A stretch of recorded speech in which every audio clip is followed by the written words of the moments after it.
In the DRC, Democratic Republic of Congo, some really bad things are happening right there. People are being unalived from a disease. It's a deadly disease. It's called Ebola. And many people are falling. And this is bad. This is bad because this is not the first time. I mean, this country is going through the most. It's insane. Wars. We haven't had peace since the start of this war. Everywhere we go, we find ourselves in an uncertain situation. We don't know what to do. Children get hurt on the way, they go hungry, and we don't know where to go. Ebola's HIV, and it's crazy stuff. We need to find out about it. What is wrong with the people?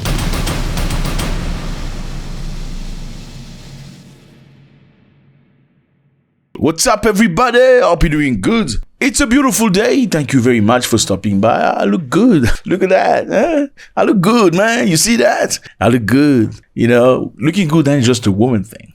Man's gotta look good, you know? You must look good. You must feel good about yourself. Great stuff. So I feel good. I got some very good news for you. I'm gonna let you know as the week goes. Something very important in my personal life is happening. I don't usually share that, but I trust you. You know, we've built this family together with a lot of people from all over the world, from Africa to the US, the Caribbeans. I see you and I appreciate you. My name is Zack. Your first time, you're welcome. We want you here. We want you here. Yeah, pick up my coffee. Yeah, we're clapping hands to say welcome. This is our culture, okay? You're welcome, okay? Please click on the button, subscribe so you can see each other every single day. We come every single day, 3 times a day. Yeah, 3 times a day, no joke. So you want to know about the motherland, you're at the right place. Any country, South Africa, Uganda, Kenya, you name it. We talk about it. Today we're talking about this country right here, DRC. I'm sure you heard about the Congo, okay? People talk about Congo. It's very confusing, the Congo. I'm sure you heard about the Congo, okay? People talk about Congo. It's very confusing, the Congo. There are 2 Congos, matter of fact. This one here, it's called DRC, Democratic Republic of Congo. And this one on the other side is called Congo, okay? It's Republic of Congo. They are the same people in some areas, yeah, the same people speak same language. Lingala is one of the languages. But you know, when the colonialists came and they just split the countries into multiple little pieces, some people became, you know, Congo from Brazzaville and other Congo from Kinshasa. Matter of fact, something very interesting about the 2 countries is, if you look at the map, you see, this is Kinshasa, this is Brazzaville. These are the 2 closest capitals in the world, yes. So you could be on one capital, let's say Kinshasa, and looking through the river, not through the river, they are separated by the river. You can see Brazzaville on the other side. Same for a person from Brazzaville, looking at night especially, they can see Kinshasa. But the negative thing is these people don't get along really well, and it's very sad. It's crazy. They fight over stupid things like who are the real Congolese. Like, okay, anyway, let's get over that. So in the Democratic Republic of Congo, this Congo right here, okay, something really bad is happening. So in most cases, when you hear negative things, wars and stuff, it's usually this Congo, DRC. It's the second biggest country in Africa. Now, the country's got an outbreak of Ebola. Nous demandons donc que au niveau du public, we urge the public to report any suspected cases. We also ask that you desist from touching Ebola patients or the body of a person who has died of the disease because the contamination is direct.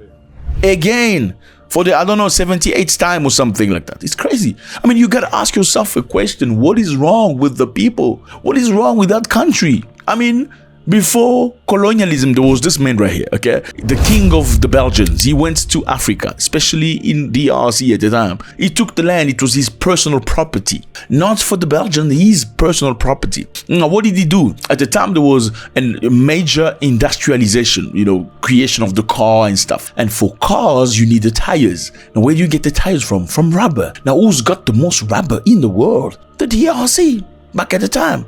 So he went to the DRC, he took some Belgian soldiers and forced the DRC people to go in the forest to get rubber from the trees. And whenever these Congolese people back in time couldn't bring the quota, enough rubber for the king liking, what they would do is initially they would take away his wife, okay, for a day. And the next day, the wife will go back to her husband. But then the Congolese got complacent. They weren't working the way they should have worked. What has occurred later on was because he needed the rubber urgently, it was like, if you don't meet the daily requirement of the rubber, when you come, they chop your hand off as a punishment. Yes, that's what they did, and that happens. That was bad. And then there was independence, and there was some sort of free, and Lumumba died, and then later on there was war. It's been 30 years of war in that country, my brother. I don't understand. Now, Ebola's HIV is supposed to be found initially in Africa, in the Congo or Cameroon, then Ebola, then wars. I don't know what's happening with that country. It's crazy stuff. Now, let's get back to Ebola. So the presence of the virus was confirmed on the case of a 34-year-old lady who was pregnant. She was admitted in hospital and she showed symptoms of high fever, repeated vomiting and many other things. And shortly after, she was unalived. And after that, they did some research and they found out 28 people are recorded with the disease, especially in this province, Kasai province. You see this Kasai province. This is the province of the president of the Congo, of DRC. And many people are saying it's because people hate the president. That's why they sent witchcraft. It's witchcraft that's making Ebola come out. We have different customs, and now we don't know if these are really spells that come from the villages. The sick are interested in this. They are there. The others don't want to take the medicine. But the others take it. They say it's witchcraft, and that's why they got sick.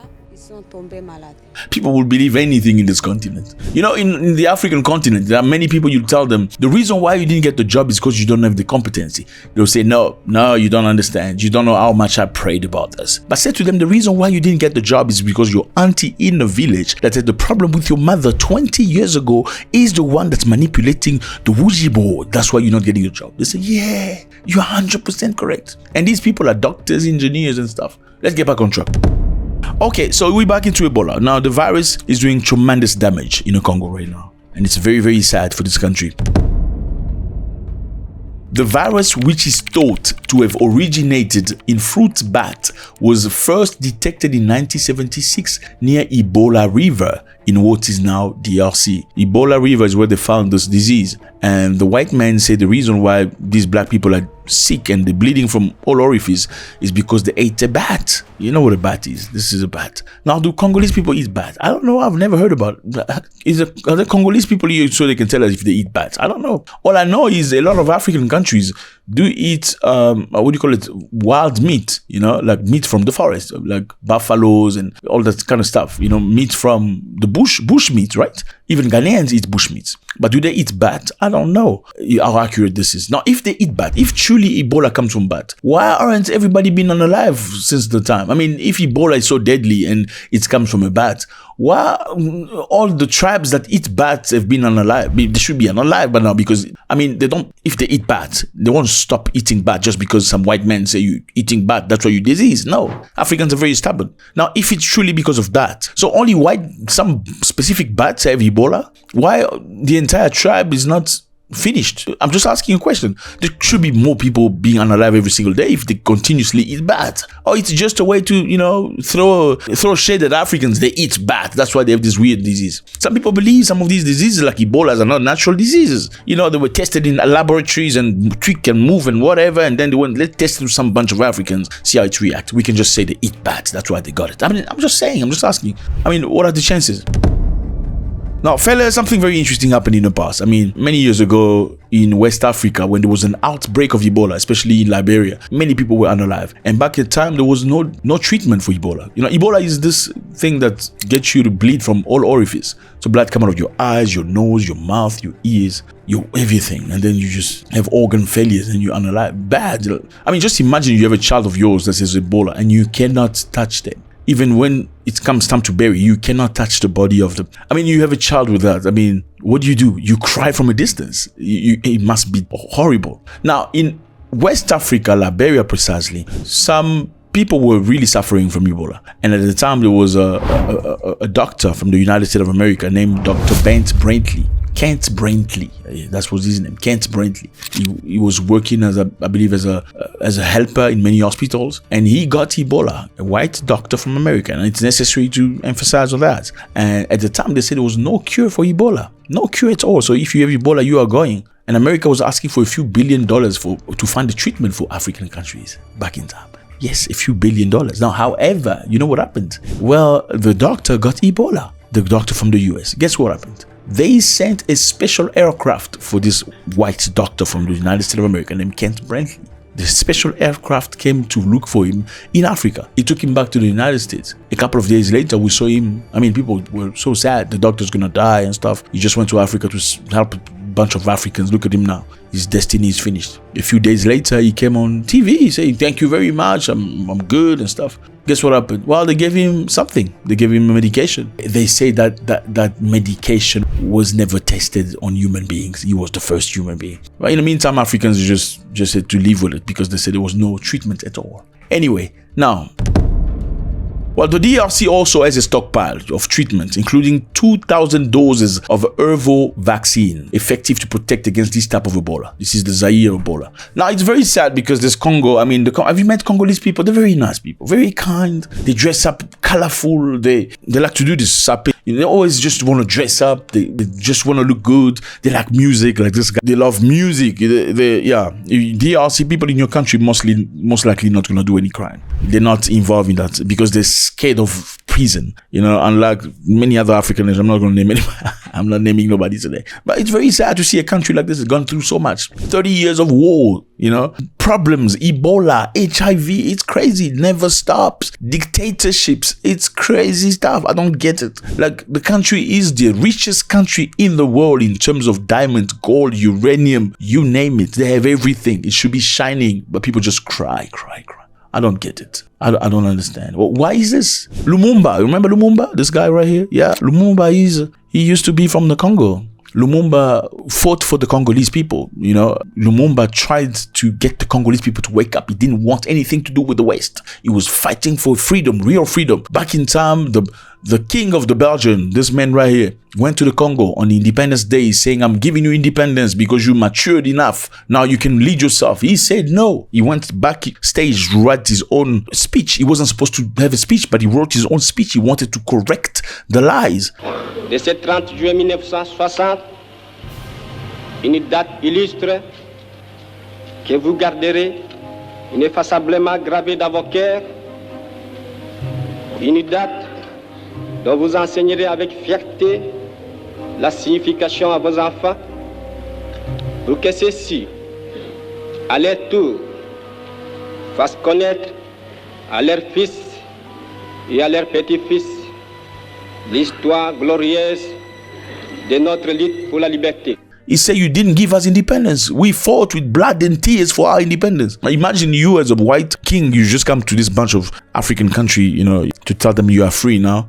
And there's this African man that goes backstage, writes his own speech and counter everything you say. No, you didn't give us independence. We fought with blood and tears. We fell on the ground. We got beaten up. It's because of our strength we are free today. Well, he didn't like that at all. Well, shortly after, guess what happened? Well, he was supposed to be the leader of the country. Somebody took over. This man right here, Mobutu. Mobutu was who? Mobutu was a guy he trained. He sent Mobutu to Belgium first time to go get knowledge into how to run things and stuff. I mean, you meet a fellow African brother, you train them to be better, then they want to throw you over. They threw him over. Guess who arrested him? Look. Are they white people putting his hand together? No, they're not white. They're black people. That was their leader, their hero, the man that brought independence. Look how they're treating him. They're making him eat vinegar. And guess who unalived him? Well, sometimes you gotta ask yourself questions, When God sends you somebody like this and you do that to him, you think God is happy? God is not happy.